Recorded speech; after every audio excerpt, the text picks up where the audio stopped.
अस्सलाम वालेकुम स्टूडेंट्स, कैसे हैं आप सब। मेरा नाम है बिस्मा असगर और आप और मैं मिलकर चैप्टर 2 की एक्सरसाइज सॉल्व कर रहे हैं जो है एसिड्स बेसिस और सॉल्ट्स की एक्सरसाइज। हमने शॉर्ट क्वेश्चंस और बाकी सब क्वेश्चन तो कर लिए हैं। आज हम न्यूमेरिकल सॉल्व करेंगे और जो हमारे पास पहले 3 न्यूमेरिकल हैं आज हम उनको देखेंगे। न्यूमेरिकल सॉल्व करने के लिए कोई भी टिप एंड ट्रिक नहीं है, लॉग लेना ही लेना पड़ेगा। पीएच और पीओएच इंपॉर्टेंट है हमारे पास इस चैप्टर में। तो पीएच पे लेने के लिए आपको नेगेटिव लोगैरिथम लेना पड़ेगा, पीओएच के लिए भी नेगेटिव लोगैरिथम लेना पड़ेगा, तो वो तो होगा ही होगा। बाकी आंसर्स क्या है, कैसे न्यूमेरिकल सॉल्व करने हैं, वो हम मिलके अभी डिस्कस करते हैं इस लेक्चर में और मैं आपको बताती हूँ कि क्या कैसे सॉल्व करना है। आप इनको देखें, दोबारा भी सॉल्व आपने करने हैं, लेकिन चले पहले मैं आपको समझाती हूँ। तो चलते हैं लेक्चर की तरफ। तो जी स्टूडेंट्स, हमारे पास अब क्योंकि बातें बहुत कर ली, कॉन्सेप्ट्स रिवाइज कर लिए, हमने पीएच और पीओएच की इतनी बात की है, क्यों ना आज उसके भी कुछ न्यूमेरिकल सॉल्व कर लें। हमारी बुक की एक्सरसाइज में इसके बहुत ज़्यादा न्यूमेरिकल्स दिए हुए हैं और काफ़ी ज़्यादा ही क्वेश्चंस हैं जो सॉल्व करने हैं। लेकिन आप लोगों को मैं कुछ टास्क में दूंगी, कुछ आपके साथ सॉल्व करूंगी ताकि आप लोगों को पता लगे कि किस तरह से इनको खुद से सॉल्व करना है। अभी स्टार्ट करते हैं और हमारे पास जो फर्स्ट क्वेश्चन है वो है calculate the pH and POH of 0.2 molar H2SO4।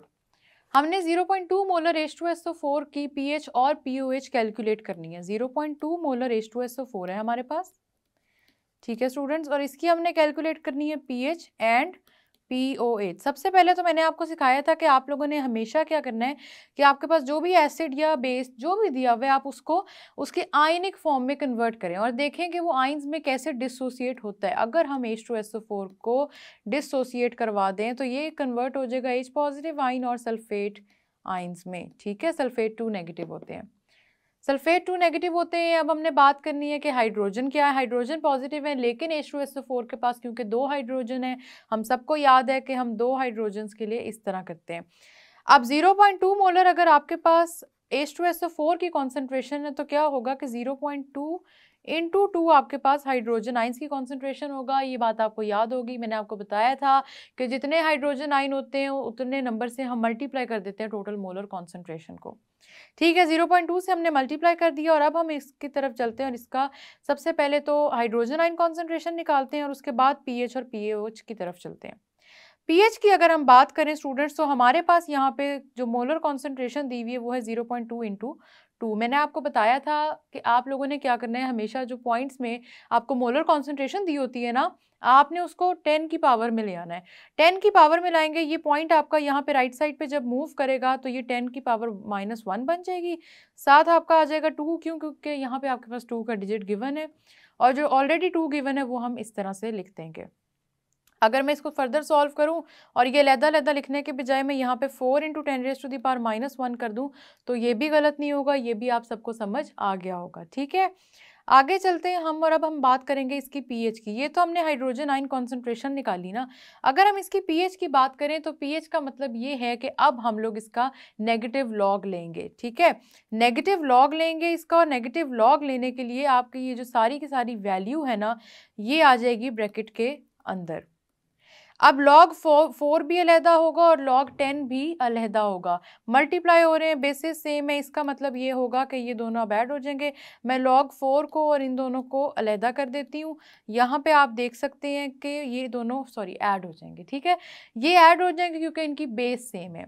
अब ये दोनों जब ऐड होंगे तो हमने अगला स्टेप क्या याद होगा आप सबको, हमने कहा था कि -log 4 तो हमें लेना पड़ेगा, लेकिन जो दूसरी चीज़ है ना उसका ये जो -1 है ये log के साथ हम लोगों ने ला के लिख देना है। तो यहाँ पे आ जाएगा -1 इंटू, क्योंकि हम ले रहे हैं पूरे का नेगेटिव लॉग, तो आपके पास दूसरी जो चीज़ आएगी वो है नेगेटिव लॉग 10⁻⁻10, ठीक है। नेगेटिव लॉग 10 पूरे की पूरी वैल्यू है आपके पास 1, तो यहाँ पे -log 4 की जो आपके पास वैल्यू आती है उसको आप लिखेंगे और फिर इसके बाद ही हम लिखेंगे -1 और साथ ही साथ -1 हमारे पास ये अगला भी आ जाएगा। इन सारी जब आप चीज़ों को सॉल्व करेंगे और कैलकुलेटर पे सॉल्व करें, लॉग की वैल्यू कैलकुलेटर से कैलकुलेट होगी तो आपके पास जो फाइनल पीएच वैल्यू आएगी वो है 0.398 आपके पास पीएच की वैल्यू है। पीएच तो चलें हमने कैलकुलेट कर लिया, हमें ये भी कहा गया है कि पीएच भी कैलकुलेट करें और पीओएच भी कैलकुलेट करें। पीएच हमारे पास है 0398। पीएच क्या था, आप सबको पता है कि पीओएच कैलकुलेट करना अगर हो तो पीएच की वैल्यू को यूज़ करें और 14 के इसको इक्वल करें। कुछ याद आया? इस तरह से है ये, pH plus pOH is equals to 14। अब यही वाला फॉर्मूला मैं यूज़ करूँगी और यहाँ पे पीओएच की वैल्यू निकालने के लिए पहले तो मैं लिख दूँगी फॉर्मूला, ठीक है। फिर यहाँ पे पीओएच हमारे पास अननोन है, पीएच है 0.398 और आपके पास इज इक्वल्स टू 14। जब हमने पीएच कैलकुलेट की तो हमारे पास आ गई 14 माइनस 0.398। यहाँ पे इसका जो आपके पास आंसर आता है वो है 13.602। ये आपके पास पीओएच है, ये बात याद रखना है। और इस तरह से हमने इसकी पीओएच भी कैलकुलेट कर ली और हमारे पास ये क्वेश्चन हो जाता है कंप्लीट। याद रखना है आपने, अगर आपके पास एसिड गिवन है क्वेश्चन में तो सबसे पहले उसकी पीएच कैलकुलेट करें, उस पीएच से फिर पीओएच की तरफ जाएं इस फॉर्मूले की मदद से जो यहाँ पे लिखा हुआ है। और अगर आपके पास क्वेश्चन में कोई बेस गिवन है तो सबसे पहले आप कैलकुलेट करेंगे उसकी पीओएच और उसके बाद जाएंगे पीएच की तरफ। क्यों? क्योंकि हमें पीएच कैलकुलेट करने के लिए हाइड्रोजन आयन कॉन्सेंट्रेशन की ज़रूरत है, इसलिए एसिड के लिए हम पीएच यूज़ कर लेंगे और पीओएच के लिए हमें हाइड्रोक्साइड आयन की ज़रूरत है, इसलिए हम बेस के लिए पीओएच का स्केल यूज़ करेंगे। अब चलते हैं नेक्स्ट क्वेश्चन की तरफ। नेक्स्ट क्वेश्चन में हमें कहा गया calculate the pH of 0.1 molar potassium hydroxide. हमें ये कहा गया है कि आपने 0.1 मोलर पोटेशियम हाइड्रोक्साइड की पीएच निकालनी है। पीएच निकालनी है स्टूडेंट्स, और आपके सामने अब यहाँ पे बेस दे दी है, क्योंकि इसमें आप देख सकते हैं हाइड्रोक्साइड आयन प्रेजेंट है ना, बेस है तो पीओएच होनी चाहिए थी, पीएच तो नहीं होना चाहिए था। तो जाहिर सी बात है सबसे पहले हम इसकी पीएच कैलकुलेट कर ही नहीं सकते, हमें क्या करना पड़ेगा, इसकी पीओएच कैलकुलेट करनी पड़ेगी। रीज़न समझ आई? क्यों? क्योंकि हमारे पास यहाँ पे बेस गिवन है। हम क्या करेंगे, सबसे पहले इसकी केमिकल इक्वेशन लिखेंगे जिसमें हम इसको आयनिक फॉर्म में कन्वर्ट कर देंगे। आपके पास आ जाएगा पोटेशियम और हाइड्रोक्साइड आयन दोनों के ऊपर +1 -1, ये चार्जेस हैं रिस्पेक्टिवली। आगे इसकी बात करते हैं तो अगर 0.1 मोलर पोटेशियम हाइड्रोक्साइड था तो इसका मतलब एक ही हाइड्रोक्साइड आयन है, 0.1 मोलर ही हो जाएगा आपके पास हाइड्रोक्साइड आयन की कॉन्सेंट्रेशन। तो पीओएच कैलकुलेट करेंगे क्योंकि हमारे पास हाइड्रोक्साइड आयन दिया हुआ है। इस 0.1 मोलर को मैंने आप सबको बताया था कि आपने कन्वर्ट कर लेना है 10 की पावर में। आपका ये पॉइंट क्योंकि 1 पॉइंट मूव करेगा तो 1 × 10⁻⁻1 हो जाएगा। तो यहाँ पे हम लिखेंगे negative log into 1 × 10⁻⁻1। Negative log का इस तरह से करके जब आप आंसर इसका कैलकुलेट करेंगे तो स्टूडेंट्स आपके पास आएगा 1। आई होप सो आप सबको ये कैलकुलेट करना आता है। अगर नहीं हो रहा, रिटन फॉर्म में मुश्किल हो रहा है तो कैलकुलेटर यूज़ कर लें आप लोग, कैलकुलेटर से बहुत आसानी से आपके पास ये पूरी वैल्यू आ जाएगी। और वैसे मैं आपको इधर लिख के दिखा देती हूँ, आपका ये जो माइनस का है ये माइनस इधर अलहदा से आ जाएगा, क्योंकि हमने बात की थी पावर को आप अलहदा से लॉग के साथ लिख देंगे, और बाकी की जो आपकी वैल्यू है -log10 ये इस तरह से आ जाएगी, माइनस माइनस प्लस हो जाएंगे, और log 10 की वैल्यू क्योंकि 1 होती है तो 1 सारा का सारा मल्टीप्लाई होकर एंड पे आंसर आ जाएगा 1। पीओएच हमने निकाल ली 1। अब हम बात करेंगे पीएच की। तो पीएच के लिए आप सबको याद है कि हमने बात क्या की थी, pH plus pOH is equals to 14। इसी फॉर्मूला से हम इसमें आगे चलेंगे और यहाँ पे हमारे पास पीएच की वैल्यू हमने फाइंड करनी है। पीएच की वैल्यू हमने फाइंड करनी है, पीएच एज इट इज़ लिख देंगे, पीओएच में लिखेंगे 1 और आगे आ गया 14। 1 को ले जाएं इस साइड पे तो पीएच कैलकुलेट हो जाएगा बड़े आराम से, 14 - 1 इज इक्वल्स टू 13। तो आप कह सकते हैं कि पोटेशियम हाइड्रोक्साइड की जो पीएच वैल्यू है वो 13 है। 13 वैल्यू आपको ये बता रही है कि एक तो अगर ये 7 से कम वैल्यू होती तो आपको पता चलता कि ये एसिड है। हम सबको पता है पोटेशियम हाइड्रोक्साइड बेस है, इसीलिए उसकी पीएच जो है वो 7 से ज़्यादा है, मतलब कि 13 है। और 13 14 के बहुत करीब है। कॉन्सेप्ट रिवाइज कर लेते हैं, 14 स्ट्रॉन्गेस्ट बेस है तो इसका मतलब 13 पीएच वाली बेस भी थोड़ी सी स्ट्रॉन्ग है। थोड़ी सी नहीं है वैसे, सोडियम हाइड्रोक्साइड और पोटेशियम हाइड्रोक्साइड की बात हमने की थी कि दोनों ही काफ़ी करोसिव इन नेचर होती हैं। ठीक है, ये 2 क्वेश्चंस हो गए। अब हम चलते हैं थर्ड क्वेश्चन की तरफ।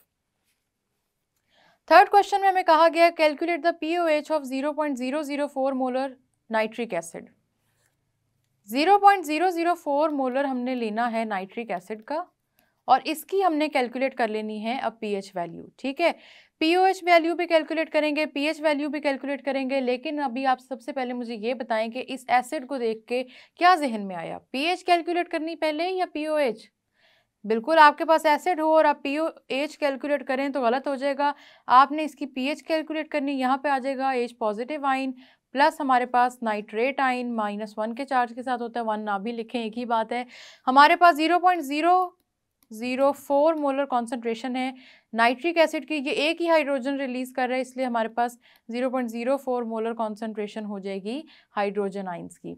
अब अगर मैं हाइड्रोजन आयन कॉन्सेंट्रेशन की बात करूं तो हमारे पास ये है 0.004 और इसको 10 की पावर में लेके आना है, तो 1 2 3 प्लेसेस आपका डेसिमल मूव करेगा, ये हो जाएगी 4 × 10⁻³ अब पीएच कैलकुलेट करनी है, इस वजह से हम इस पूरे का ले लेंगे लॉग, और लॉग लेने के बाद आपके पास ये आ जाएगा 4 × 10⁻³ ठीक है। आप चाहें तो लॉग और 10 की पावर को अलहदा कर दें, आप चाहें तो उनको अलग सेम करके लिखते हैं, लेकिन आपने याद रखना है कि -log4 हमारा अलहदा कैलकुलेट हो रहा है यहाँ पे, और -log10 की पावर -3 अलहदा कैलकुलेट हो रहा है। ठीक है, ये दोनों ऐड होंगे क्योंकि इनकी बेस सेम है। -log4 लिखा +4 और यहाँ पे आपके पास -log10 और साथ ही साथ मैंने आपको कहा था पावर की वैल्यू अलहदा कर लिया करें, तो अलहदा करने से ये हमारे पास आ गया। -log4 की तरफ हम बाद में जाएंगे, पहले हम अपने स्टेटमेंट का अगला पार्ट सॉल्व कर लेते हैं। ये हो जाएगा हमारे पास -1 क्यों, क्योंकि log10 की वैल्यू होती है 1 और साथ ही आ जाएगा -3। जब आप इसको पूरे को सॉल्व करेंगे तो आपके पास जो आंसर आएगा वो है 2.398। ये कहाँ से वैल्यू आई, ये -log4 की वैल्यू आई, जो आपको मैं ये नहीं कह रही याद कर लें कैलकुलेटर से, लेकिन इसको कैलकुलेट लाजमी करें, कैलकुलेटर की बहुत ज़रूरी है, लॉग की हर वैल्यू याद मत करें। पीएच और पीओएच का कॉम्बिनेशन फॉर्मूला है जहाँ पे 14 के इक्वल चला जाता है, ये सारा कुछ 14 के इक्वल होने की वजह से पीएच हमारे पास हमने ऑलरेडी देख ली कि 2.398 है। अब हमने कैलकुलेट करनी है पीओएच, तो यहाँ पे हमारे पास = के बाद आ गया 14। पीओएच कैलकुलेट करने के लिए आप क्या करेंगे, इसको 14 के साथ ले जाएंगे, 14 - 2.398 हो जाएगा, और जब आप इसको सॉल्व करेंगे तो आंसर आएगा 11.602। ये हो गई आपकी पीओएच। अगर एक एसिड की पीओएच वैल्यू 11 है, पीएच वैल्यू 2.3 है, तो मुझे बताएं वो एसिड किस तरह का होगा। 2 है उसकी पीएच, 2 के नज़दीक नज़दीक, इसका मतलब ये हुआ कि जो आपका एसिड है वो इतना वीक एसिड भी नहीं है लेकिन बहुत ज़्यादा स्ट्रॉन्ग एसिड भी नहीं है, मिडल में करके आता है, वो बहुत वीक भी नहीं है बहुत स्ट्रॉन्ग भी नहीं है। ये बात आपने याद रखनी है, ये मैं सिर्फ इसलिए कह रही हूँ कि हम इसको आराम से कैलकुलेट कर सकते हैं। बुक में हमारे पास और भी आगे क्वेश्चन है जिसमें हमसे कहा गया है कि आपने फॉलोइंग टेबल में 4 चीज़ें बतानी है, जिसमें अभी मैं आपको सॉल्व करवाने के बजाय सिर्फ ये बताऊंगी कि आपने इनको सॉल्व करना कैसे है। जो 4 चीज़ें हमसे पूछी गई हैं वो है hydrogen ion concentration, hydroxide ion concentration और फिर पीएच और पीओएच। हमें पता हो hydrogen ion concentration, hydroxide ion concentration, तो क्या हम पीएच और पीओएच कैलकुलेट नहीं कर सकते? अभी हमने देखा कि हमें जो भी कॉन्सेंट्रेशन गिवन है हाइड्रोजन और हाइड्रोक्साइड की, उस कॉन्सेंट्रेशन का हमने नेगेटिव लॉग ले लेना है और नेगेटिव लॉग लेके बड़े आराम से कैलकुलेट कर लेना है। नहीं लेना आता नेगेटिव लॉग, कैलकुलेटर यूज़ करें, आपके पास फौरी वैल्यू आ जाएगी, जिसकी अगर आप पीएच कैलकुलेट कर लेंगे तो आपने फॉर्मूला यूज़ करना है पीएच प्लस पीओएच का, जो कि होता है 14 के इक्वल, और यहाँ पे आपने अपनी दूसरी वैल्यू को इनपुट कर देना है, और इस तरह से अगर एक चीज़ कैलकुलेट हो गई है तो दूसरी भी की जा सकती है। जैसे कि पीएच अगर कैलकुलेट हो गई है तो पीओएच भी आप आराम से कैलकुलेट कर सकते हैं। जो पहला क्वेश्चन है उसमें दिया हुआ है आपको 0.15 मोलर हाइड्रोजन आयन। आपको मैंने बताया था कि हमेशा अपने एसिड को या बेस को आयोनिक फॉर्म में ले जाया करें, उसकी केमिकल इक्वेशन लिखा करें और देखा करें कि वो डिसोसिएट होकर क्या बनेगा। हाइड्रोजन आयोडाइड के बारे में हमने बहुत पढ़ा है कि इसने डिसोसिएट होकर क्या बनाना है। एक होगी हाइड्रोजन गैस या हाइड्रोजन आयन जिसको आप कह लें, दूसरा होगा आयोडीन। यहाँ पे आपके पास 2 मोलर हाइड्रोजन आयोडाइड होते हैं, तो आयोडीन हमारे पास क्योंकि रिलीज हो रही है तो इस तरह से 2 हाइड्रोजन रिलीज होते हैं जो कि हाइड्रोजन गैस की फॉर्म में जाते हैं। अगर इसका आयोनिक इक्वेशन सिर्फ लिखें तो हमारे पास आ जाएगी हाइड्रोजन आयोडाइड, साथ में जो H positive plus I negative. H positive क्यों, क्योंकि हाइड्रोजन बनाता ही पॉजिटिव आइंस है, और I नेगेटिव क्यों, क्योंकि ये हेलोजन है और हेलोजन हमेशा -1 के आइंस बनाते हैं।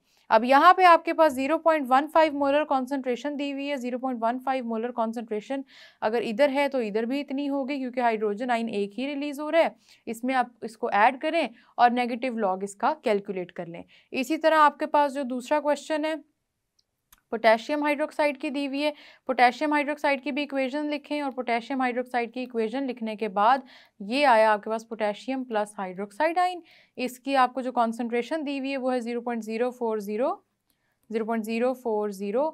तो इसकी इतनी है अगर, तो आपके पास हाइड्रोक्साइड की भी उतनी ही होगी 0.040 मोलर कॉन्सेंट्रेशन। यहाँ से आप लोगों ने क्या करना है कि पीएच और पीओएच वैल्यू कैलकुलेट कर लेनी है। अब मैं आपको ये बताती चलूँ एक और इम्पॉर्टेंट बात कि जब आपने पीएच कैलकुलेट कर लिया, अब देखें आप इसकी पीएच आराम से, अगर ये हाइड्रोक्साइड आए देखें पोटेशियम हाइड्रोक्साइड है, इसका मतलब है कि यहाँ पे हम इसकी पीओएच कैलकुलेट करेंगे।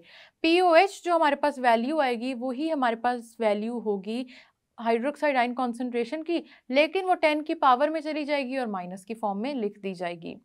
चीज़ें समझ नहीं आ रही तो ये अब आपका टास्क है, क्योंकि पीएच और पीओएच स्केल पे हमने इतनी बातें की हैं कि अब मैं चाहती हूँ कि ये सारे क्वेश्चंस आप खुद सॉल्व करें और आप देखें कि आपके आंसर्स क्या आते हैं।